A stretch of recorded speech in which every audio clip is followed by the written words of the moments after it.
بسم اللہ الرحمن الرحیم۔ السلام علیکم۔ شیخ سنان ہر پہلو سے بادشاہ تھا۔ اس کا انداز اور شان و شوکت بادشاہوں جیسی تھی۔ اسے یہ احساس ہی نہیں تھا کہ وہ بوڑھا ہو چکا ہے۔ اسے جب بڑی لڑکی بتا رہی تھی کہ وہ کہاں سے آئی ہے اور ان کے دوست سیف الدین پر کیا بیتی ہے، تو اس وقت شیخ سنان کی نظریں چھوٹی لڑکی پر جمی ہوئی تھیں۔ شیخ سنان نے بڑی لڑکی سے توجہ ہٹا کر چھوٹی کو اپنے پاس بلایا اور کہا، یہاں آؤ، تم ضرورت سے زیادہ خوبصورت ہو، میرے پاس بیٹھو۔ لڑکی کو بازو سے پکڑ کر اپنے پاس بٹھا لیا اور انگلیاں اس کے بالوں میں پھیرنے لگا۔ تم بہت تھکی ہوئی ہو، آج میرے پاس آرام کرنا۔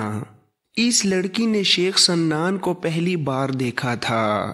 لڑکی نے اسے گور کر دیکھا جیسے بوڑھے کی یہ حرکت اسے پسند نہ آئی ہو۔ وہ سرک کر اس سے دور ہٹ گئی۔ شیخ سنان نے اسے پھر بازو سے پکڑا اور اس طرح جھٹکا دے کر اپنے قریب کر لیا جیسے لڑکی نے پرے سرک کر اس کی توہین کر دی ہو۔ اس نے بڑی لڑکی سے کہا، اسے ہمارے متعلق کسی نے نہیں بتایا کہ ہم کون ہیں اور ہماری توہین کتنا بڑا جرم ہے۔ چھوٹی لڑکی بھڑک کر بولی، میں آپ کی لونڈی نہیں، میرے فرائض میں یہ شامل نہیں کہ جو مجھے گھسیٹ کر اپنے ساتھ لگا لے تو میں اپنا آپ اسی کے حوالے کر دوں۔ وہ اٹھ کھڑی ہوئی اور بولی، میں سلیب کی غلام ہوں، حشیشن کی خریدی ہوئی لونڈی نہیں۔ بڑی لڑکی نے اسے ڈانٹ دیا اور خاموش رہنے کو کہا، مگر وہ خاموش نہ ہوئی۔ وہ کہنے لگی، مجھے مسلمانوں کے حرم میں اس شخص نے نہیں دیکھا، میں نے کوئی کوتاہی نہیں کی، میں نے تمہارے ساتھ سیف الدین اور اس کے مشیروں کی عقل پر پردہ ڈالے رکھا ہے، لیکن میرے فرائض میں یہ شامل نہیں کہ اس بوڑھے کے کمرے میں رہوں۔ شیخ سنان نے بڑی لڑکی کو ہدایات دینے کے انداز سے کہنے لگا، اگر تم اتنی خوبصورت نہ ہوتی تو ہم تمہاری یہ گستاخی کبھی معاف نہ کرتے۔ اسے لے جاؤ اور اسیاد کے قلعے کے آداب سکھاؤ۔ بڑی لڑکی اسے باہر چھوڑ آئی۔ اس نے شیخ سنان سے کہا، آپ کی ناراضگی بجا ہے، لیکن ہم اپنے اوپر والوں کی اجازت کے بغیر ہر کسی کا حکم نہیں مان سکتی۔ میں چونکہ آپ کو جانتی ہوں، اس قلعے میں پہلے بھی آ چکی ہوں، اب آپ کے کام کے 4 آدمی پھنسا لائی ہوں، آپ کو اس طرف توجہ دینی چاہیے۔ اس نے شیخ سنان کو الناصر اور اس کے ساتھیوں کے متعلق پوری تفصیل سنائی۔ شیخ سنان نے کہا، میں ان آدمیوں سے پورا کام لوں گا، لیکن میں اس لڑکی کو اپنے کمرے میں ضرور رکھوں گا۔ لڑکی نے کہا، یہ کام مجھ پر چھوڑیں، وہ کہیں بھاگ تو نہیں چلی؟ کیوں نہ میں اسے آمادہ کر لوں کہ وہ ہنسی خوشی آپ کے پاس آ جائے گی۔ الناصر اور اس کے ساتھیوں کو شیخ سنان کے 2 آدمی اپنے ساتھ لے گئے تھے۔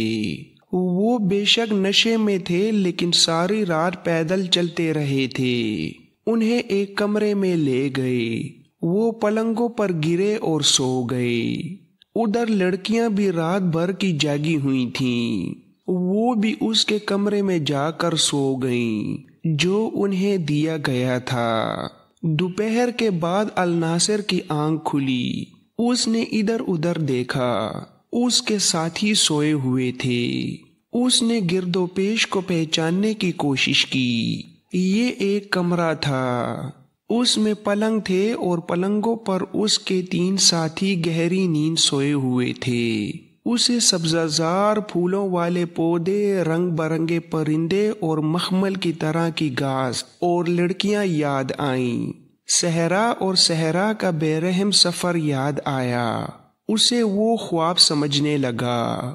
صحرا کا سفر اسے حقیقت کی طرح یاد تھا۔ لڑکیوں سے ملاقات اور اس کے بعد کے واقعات اسے خواب یا وہم لگے، مگر وہ اب کہاں ہیں؟ یہ سوال اسے مضطرب کرنے لگا۔ اس نے اپنے ساتھیوں کو نہ جگایا، اٹھا اور دروازے میں جا کھڑا ہوا۔ یہ کوئی قلعہ سا تھا، اسے سپاہی آتے جاتے نظر آ رہے تھے۔ وہ کس فوج کے تھے؟ یہ کون سا قلعہ تھا؟ اس نے کسی سے پوچھنا مناسب نہ سمجھا۔ یہ قلعہ دشمن کا ہو سکتا تھا تو کیا وہ اپنے ساتھیوں کے ساتھ قید ہو گیا ہے؟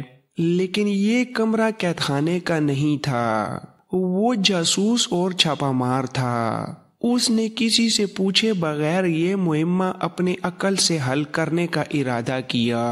اسے کوئی خطرہ محسوس ہونے لگا تھا۔ دروازے سے ہٹ کر وہ پلنگ پر جا بیٹھا۔ باہر اسے قدموں کی آہٹ سنائی دی۔ اس نے آنکھیں بند کر لیں اور خراٹے لینے لگا۔ 2 آدمی کمرے میں داخل ہوئے۔ ایک آدمی نے دوسرے سے کہا، ابھی سوئے ہوئے ہیں۔ دوسرے نے کہا، سویا رہنے دو، معلوم ہوتا ہے انہیں کچھ زیادہ ہی پلا دی گئی ہے۔ ان کے متعلق کیا بتایا گیا ہے؟ پہلے نے جواب دیا، 2 صلیبی لڑکیاں انہیں پھنسا کر لائی ہیں۔ یہ صلاح الدین ایوبی کے چھاپا مار جاسوس ہیں، بہت دلیر اور عقل مند بتائے جاتے ہیں۔ انہیں تیار کرنا ہے۔ وہ دونوں چلے گئے تو الناصر کے جسم کا رواں رواں بیدار ہو گیا۔ اسے یقین ہونے لگا کہ وہ بہت بڑے دھوکے کا شکار ہو گیا ہے۔ اسے اب یہ معلوم کرنا تھا کہ یہ کون سا قلعہ ہے، کس علاقے میں ہے اور اسے اور اس کے ساتھیوں کو کس مقصد کے لیے تیار کیا جائے گا۔ وہ اس تلخ حقیقت کو جان گیا تھا کہ کسی قلعے سے فرار ہونا مشکل ہی نہیں ناممکن بھی ہوتا ہے۔ لڑکیوں کے کمرے میں یہ کیفیت تھی کہ چھوٹی لڑکی تھوڑی سی دیر سو کر جاگ اٹھی تھی اور کھڑکی کھول کر اس میں بیٹھی تھی۔ اس نے سفر کے دوران بڑی لڑکی کے سامنے اپنے جذبات کا اظہار کیا تھا۔ وہ نوجوان تھی پر ابھی پختہ کار نہیں ہوئی تھی۔ اپنے جیسی دوسری لڑکیوں کی طرح وہ ابھی اپنے جذبات کو دبا نہیں سکی تھی۔ اسے پہلی بار باہر بھیجا گیا تھا۔ اس کے ساتھ یہ بڑی لڑکی تھی جو تجربہ کار تھی۔ اس نے بھی دیکھا تھا کہ چھوٹی لڑکی اس زندگی میں کامیاب نہیں ہو رہی۔ اسے مردوں کو انگلیوں پر نچانے کا فن نہیں آیا تھا۔ اس نے دراصل اس فن کو قبول ہی نہیں کیا تھا۔ بوڑھے بوڑھے سالاروں اور سیف الدین نے اسے کھلونا بنائے رکھا تھا۔ اب وہ میدان جنگ سے بھاگ کر آئی اور اتنی کٹھن اور صبر آزما مسافت طے کی۔ رات بھر سفر کیا مگر آتے ہی شیخ سنان جیسے بوڑھے نے اسے کہہ دیا کہ میرے کمرے میں رہو۔ بے شک اسے بچپن سے اس غلیظ طرز زندگی کی تربیت دی گئی تھی، لیکن جوانی میں آ کر اس کے اپنے جذبات کا چشمہ پھوٹا تو اتنے لمبے عرصے کی تربیت کے اثرات دھل گئے۔ جن انسانوں کو اسے پھانسنے اور صلیب کے جال میں الجھائے رکھنے کے لیے تیار کیا گیا تھا، ان انسانوں سے اسے نفرت ہو گئی اور اپنے پیشے کو وہ حقارت کی نظروں سے دیکھنے لگی۔ وہ کھڑکی کے سامنے بیٹھی بڑے ہی تلخ خیالوں میں الجھی ہوئی تھی۔ اس کے آنسو نکل آئے۔ اسے نہ کوئی پناہ دکھائی دے رہی تھی اور نہ کوئی رائے فرار۔ بڑی لڑکی جاگ اٹھی، اپنی ساتھی کو کھڑکی میں بیٹھا دیکھ کر اس کے پاس جا بیٹھی۔ اس کی آنکھوں میں آنسو دیکھ کر بولی، ابتدا میں جذبات کی یہی حالت ہوتی ہے۔ ہم جو کچھ کر رہی ہیں یہ اپنی عیاشی کے لیے نہیں، صلیب کی حکمرانی کے قیام کے لیے کر رہی ہیں۔ اپنے سامنے یہ مقصد رکھو کہ اسلام کا نام و نشان مٹانا ہے۔ ہمارے سپاہی اپنے محاذ پر لڑتے ہیں، ہمیں اپنے محاذ پر لڑنا ہے۔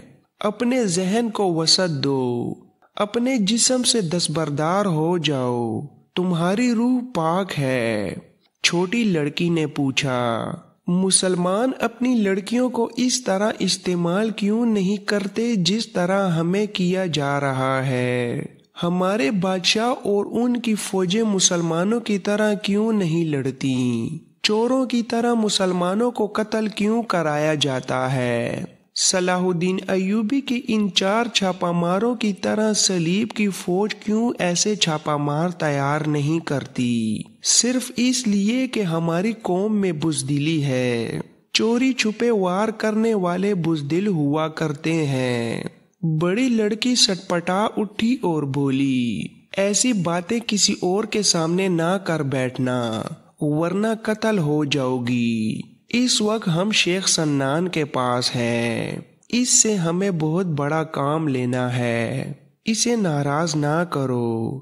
چھوٹی لڑکی نے کہا، مجھے اس شخص سے نفرت ہو گئی ہے، یہ کسی ملک کا بادشاہ نہیں، کرائے کے قاتلوں کا سرغنہ ہے۔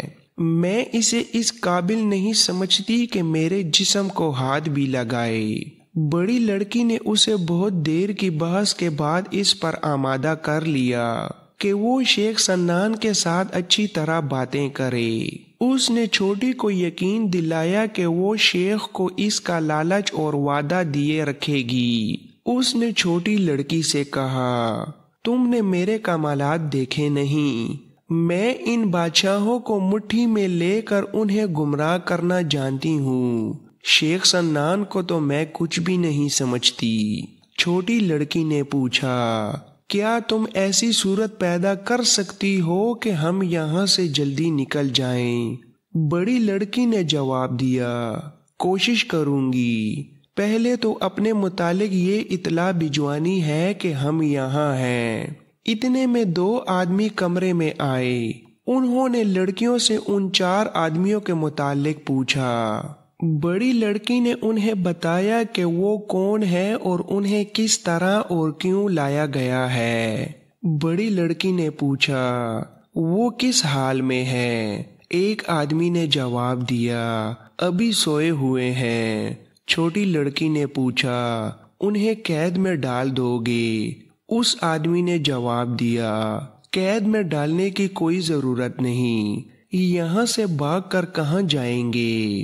چھوٹی لڑکی نے پوچھا، کیا ہم انہیں دیکھ سکتی ہیں؟ کیوں نہیں، وہ تمہارا شکار ہے، انہیں دیکھو، بلکہ ضرورت بھی یہی ہے کہ تم ان کے پاس جاؤ اور انہیں اپنے جال میں لیے رکھو۔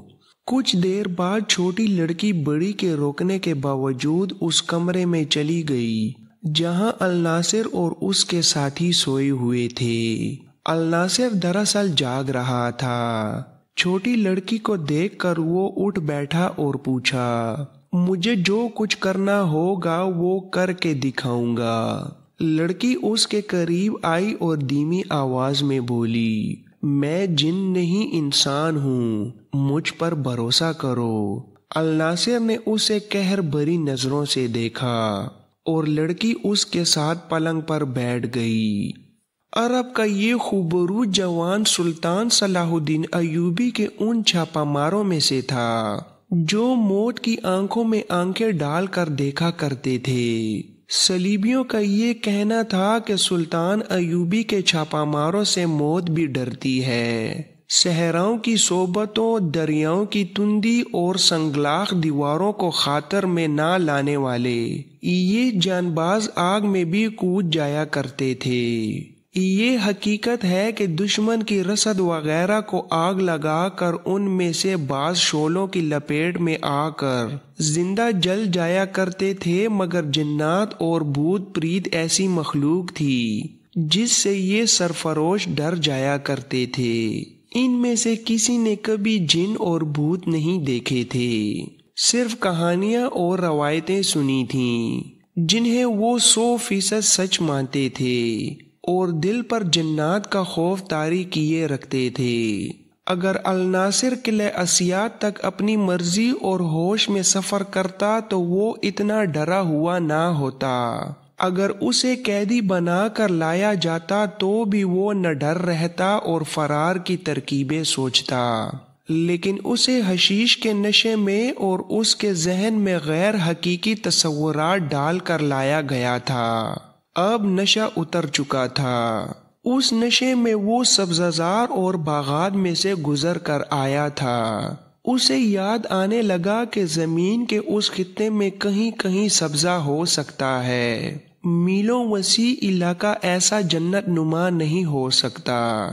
اب اس کے پلنگ پر وہ لڑکی بیٹھی تھی جسے وہ جن سمجھا تھا۔ لڑکی اس کے تصور سے زیادہ خوبصورت تھی۔ الناصر اسے انسان تسلیم کرنے پر آمادہ نہیں ہو رہا تھا۔ لڑکی نے اسے کہا کہ وہ اس پر بھروسہ کرے تو وہ اور زیادہ ڈر گیا۔